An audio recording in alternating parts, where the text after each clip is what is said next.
Welcome and thank you for tuning in to the 412 Double Play podcast. Paul Skeens continues to cement his place, not just for Rookie of the Year race, but potentially as a Cy Young finalist as well. But the rest of the team continues to tumble past mediocrity and straight into disastrous at times.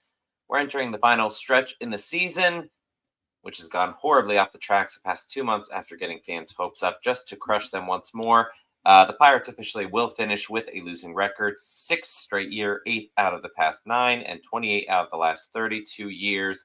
I am, as always, your host, Michael Castrogano. Hopefully we'll get to some optimism in the show at some point, but understandably this year has been rough. Let's go ahead and jump right into the transactions. Mention this as a possibility, a suggestion, I guess, last week, and prophetic again. Nick York had his contract selected Monday, with Alika Williams' option to Indy to clear a spot on the active roster. I don't mention it in the weekly recap, but York had 2 multi-hit games this week. He's kind of bounced around defensively.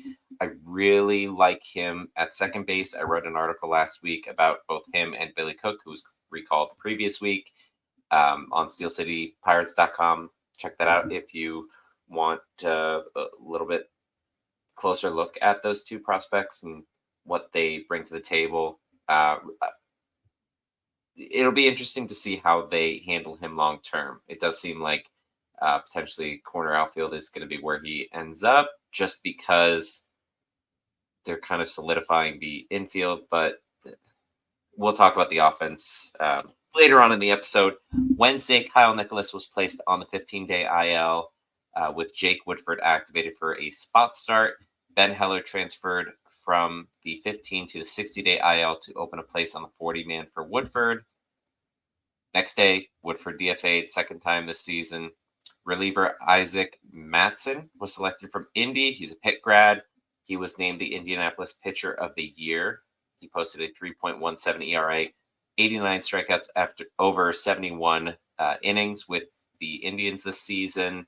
He got into game Friday, I want to say, and pitched 1 or 2 shutout innings. I don't have that information in front of me, but his stuff's not bad. I don't think that he's necessarily going to be a long-term piece. He's 29. He's kind of bounced around a lot, but that's kind of what you do with relief pitchers. Certainly not a bad thing. Kyle Nicholas thing definitely seemed like it could be a bigger injury than they're kind of alluding to right now. And hopefully it's not anything serious. Kyle Nicholas definitely has his warts, can be very wild. He showed that on, Tuesday in that game against St. Louis. But he also has really good stuff. And when he's able to utilize it properly, it can be very effective in neutralizing opponents. So hopefully nothing serious there. Really cool to have Matson up. And obviously awesome to have Nick York. Looking back at this recap, the Card Series, Game 1, Paul Skeens on the bump. 6 innings, 4 hits, 1 run, 1 walk, 7 strikeouts. Pretty ho-hum game from Skeens. Bucks bullpen allowed more runs, and Cardinals pitching shut out the Bucks, which mustered just 4 hits and a walk against 12 strikeouts as they lost 4-0. It was Skeens' 3rd loss on the season and 2nd time that it happened in which he allowed 2 or less runs. Game 2, mildly better. Brian De La Cruz hit his 20th home run on the season, 2nd of which came with the Pirates, but the Bucks were not able to get much of anything else going against longtime foe Lance Lynn, who lasted 6 innings, only the 1 run allowed. Bailey Falter went for the Bucks. He had traffic on the bases nearly every inning. He mostly handled it, 5.2 innings, 4 hits, 2 runs, 2 walks, 3 strikeouts, but the Pirates offense again couldn't string together hits and lost 3-1. The spot start Wednesday, mentioned with Jake Woodford towing the rubber, 4.2 innings, 8 hits, 4 runs, no walks, and 5 strikeouts. The bats showed up. Billy Cook hit his first Pirates home run, a go-ahead 3-run shot in the 6th. One of the rare times we've seen like a multi-run home run as of late. It gave the team a 5-4 lead temporarily. Unfortunately, Bednar came on for the bottom of the 7th, and he struggled. He managed just 1 out, 1 run allowed, left with 2 runners on. both of whom scored courtesy of reliever Jalen Beeks, who has just been terrible. He kind of every time he comes in with runners on. That trade with the Rockies, Luis Peralta, Freddie Peralta of the Brewers' younger brother, I think he's up to like 10 scoreless appearances with the Rockies. And Jalen Beeks assuredly is not. So Beeks continued to allow runs to score as the Pirates lost 10-5. Redemption on Thursday in the final game. Quality start from Luis Ortiz. 6 innings, 2 runs off 5 hits, 2 walks, and 7 strikeouts. Nice bounce back from his rough outing last time around. Yasmani Grandal homered, and Nick Gonzalez drove in the winning run with an RBI single in the 8th, one of 2 hits he had on the day, securing a 3-2 win and not a 4-game sweep in St. Louis. Heading to Cincinnati, Friday, Mitch Keller looked as bad as I've seen him. He lasted just 3.1 innings, 8 runs, 7 hits, 5 walks, just the 1 strikeout. He was just all over the place with his pitches. Just couldn't seem to land anything consistently, gave up a lot of hard contact. I noticed that he was not throwing the cutter, and I don't know, or he either didn't throw it at all, or it was like very minimal compared to how we've seen him previously. I don't know if he was concerned about the long ball in Cincinnati. Didn't seem to matter, though. He was just getting crushed. O'Neill Cruz homer to earn a 2020 season, but the Bucks lost in a bit of a landslide, 8-3. Jared Jones on the bump Saturday. Some weird stuff. He didn't have great control. There was a trainer visit. He threw what was reportedly an 85-mile-per-hour fastball, but Jones stated in a post-game interview that he had just tossed it in there, quote-unquote. And there's no injury concerns. Weird overall, something to keep an eye on, especially as he likely will make one more start this week, probably in the Yankees series. Almost definitely in the Yankees series. So something to keep an eye on. Hopefully there's not anything hurting him there. He obviously spent 2-3 months on the IL. He missed a significant amount of time this year with injury. Either way, though, rough day for Jones. 6 hits, 6 runs, 3 walks, 5 strikeouts, and 5 innings of work. The lone run for the Bucks came off a 9th inning homer by Billy Cook, his second for the team on the week, but the Bucks dropped the match 7-1. And then today, Skeens once again dominant. 5 shutout frames, 2 hits, no walks, 9 strikeouts. His ERA is now down to 1.99. He's setting all kinds of records. Likely will get Cy Young votes, if not finishing in the top 3. And yet Padres fans are still puttering around saying that Jackson Merrill deserves Rookie of the Year more than Skeens. It's just, they're just in denial, right?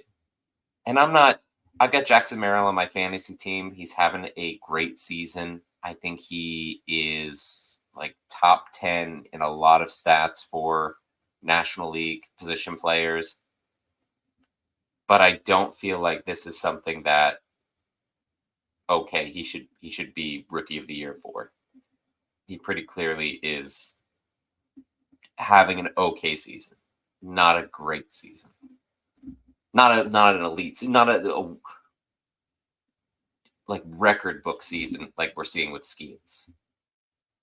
So I don't know. I'd be very surprised if Skeens doesn't end up getting it. Cruz hit a homer off Hunter Green in the 1st. Nick York hit his first career MLB home run in the 5th as the Pirates cruised to a relatively calm 2-0 victory to avoid the sweep. Obviously frustrating to lose 5 of 7 to your division rivals, but some promising stuff. Like I said, Luis Ortiz had a really good bounce back. Skeens had really strong starts in both of his games. And Keller is really concerning. I got to hope that he's not dealing with anything there, and that he is able to kind of figure things out. The second half of the season's been really rough for him. Continuation from last year, had a really strong first half in 2023. Obviously was selected for the All-Star game, and then just fell off. His ERA is now above 4. I think it's like 4.14 on the season after this second half, like, disaster. Bailey Falter's been okay. I think overall, like, the pitching is looking okay-ish. And obviously, we've got some really fun ones down on the farm in Indianapolis, who had their final week of the season. They played at St. Paul Saints. For as bad as the Major League Club has been lately, Top Farm team has been the exact opposite.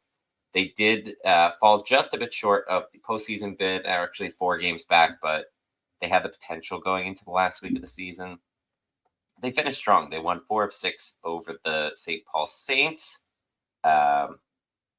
Joshua Palacios led the team in hits this past week with 10 and homered twice while slashing 370, 414, 741 on the week.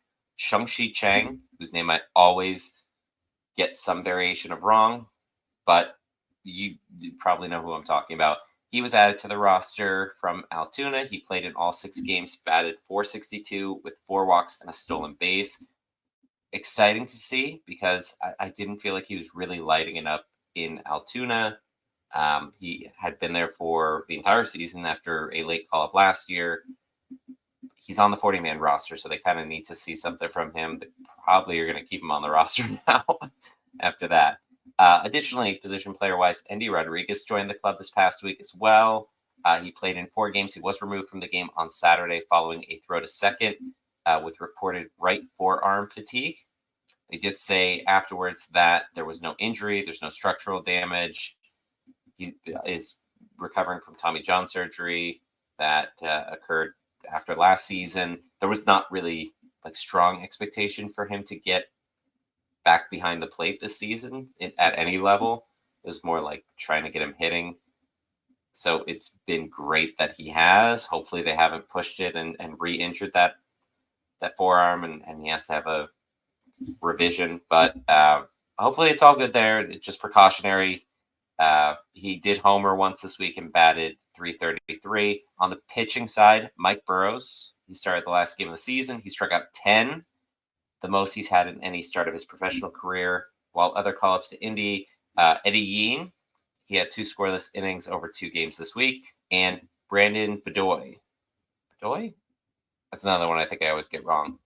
He had 1 scoreless frame as well. Really strong week. Indianapolis finishes 77-70 on the season after a 44-30 second half of the year. So really strong way for the team to finish. And you're starting to see some of the position players overall kind of coming together there. Somebody asked me this past week about Liover Peguero and why he hasn't gotten called up. There's probably something going on. This is his 4th year now on the 40-man roster, and he has not seen all that much time with the Pirates, just in general. Like, he was up somewhat last year, and it's just interesting to me that he hasn't been doing great in Indianapolis, but it's just surprising that there's been no point in time where they said, okay, we should probably call him back up and see if he has something. I wouldn't be surprised if they try to move on from him this offseason. And I hate that because I think that he is really talented, but they've got to start figuring out some pieces, especially with the position player core, because as you saw from the title this week, this offense is bad.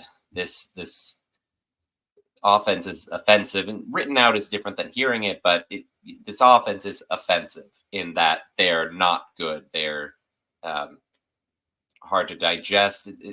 How lackluster they perform down the stretch. I wrote in my starter spotlight piece today, Sunday, that the team failed to score more than 1 run in a game 6 times this month, and in 11 times they were not able to notch more than 1 run against the opposing starting pitcher on the day, which increased to 12 today because they just got 1 run against Green in the matchup, the final game against the Reds. It has been a persistent problem this season where no matter how the pitching does, the offense, for the most part, is not going to help much, if at all. Take these numbers. The Pirates have been shut out 12 times this season. The offense ranks 22nd in runs scored, 23rd in batting average, 25th in on-base percentage, 26th in home runs, and 27th in both OPS and WRC+. This has been a trend for the past few years where even as we've seen incremental improvements from the pitching side, the hitting continues to lag behind. You can make excuses for the 21 and 22 teams given the status of the rebuild at the time, but the main guys were up last year and we are seeing even more now. At some point, the organization needs to recognize that this hitting philosophy that they are teaching these guys throughout the system is not working. Whatever fixes they try to implement with hitters who are struggling, by and large, are not working. This is not working. I am not on the tear it all down bus. I know some losses were bad luck, some losses were bad play on the pitching, and sometimes losing, just like winning, can be contagious. But the guys at the top cannot look at the season and be happy. They cannot be content going into this offseason with the pieces that they have. As of today, they will need to go 3-3 over the next week just to match last year's record, which, granted, was heavily weighted by an early strong stretch, but the expectation this year, speaking personally and from what they directly told us early on, was much, much higher. Fans clearly expect managerial changes to take place, and I think at the very least, this should be the last week of Annie Haynes in black and gold. I think it would send a clear message that the offense needs to improve, that nobody is going to be safe in the coaching staff, and that expectations need to be higher going into 2025 because year 5 of the rebuild, this offense should not be as bad as they've been. We got the final countdown. Day off Monday, and then the final 6, 3 games at home against the Brewers, and then we travel to New York for 3 games against the Yankees. The starters projected for the Brewers series, we got Tobias Myers going against Bailey Falter. We did face Myers once or twice earlier this season. Game 2, Freddie Peralta going against Luis Ortiz. He's always been tough to beat. And then Aaron Savale, we faced him once when he was with the Rays, once with the Brewers. He was dominant in both of those appearances, so can't look forward to that too much. And then the 3-game set in New York against the Yankees, not official, but tentatively, Jared Jones is going to pitch one, Skeens will pitch one, and then they'll either have a bullpen, maybe Bailey Falter, maybe they call up someone from the minors. It was mentioned on Twitter today, Mike Burrows, because he pitched today, Sunday, that maybe he could pitch the last game of the season. He's already on the 40-man. Be interesting. I would not mind him coming up just for like 3 innings or something. But potential starters for the Yankees, we got Carlos Rodon, who is lefty, struggled with the Yankees, but is a former Cy Young finalist. Luis Gil, rookie starter. He's probably going to be top 3 in AL Rookie of the Year. And then Clark Schmidt. I mean, we're not getting like Garrett Cole, but overall, we're facing the Yankees the final week of the year. I don't think that's ever a good thing. Even with Judge probably not reaching 60 home runs, I don't want him to go off against us again. So we'll see. Again, the next couple games, I really am just looking for development. I'm hoping that we see more games with Nick York and Billy Cook, because I feel like they keep, for some reason, ending up out of the lineup so that guys like Connor Joe can play. And I don't think there's much that we need to see from Joe at this point. So we'll be back next week. Me and I believe, fingers crossed, I'll have a co-host for that and be able to kind of break down our thoughts on the season at large and kind of go from there. But that wraps it up for this week's episode of the 412 Double Play podcast. Thank you again for joining. Follow me on the socials at 412 Double Play. Check out steelcitypirates.com for all of your news and updates about Pirates from myself and fellow Pirates podcasters and writer. Link, as always, in the description. Follow the show on YouTube, Spotify, Apple Podcasts, wherever else podcasts are found. Thank you for joining us this week. Let's at least win a couple games this week. Let's go, Bucks. Take it away, Sawyer. Ready, Jolly Roger, dude. Have a good one.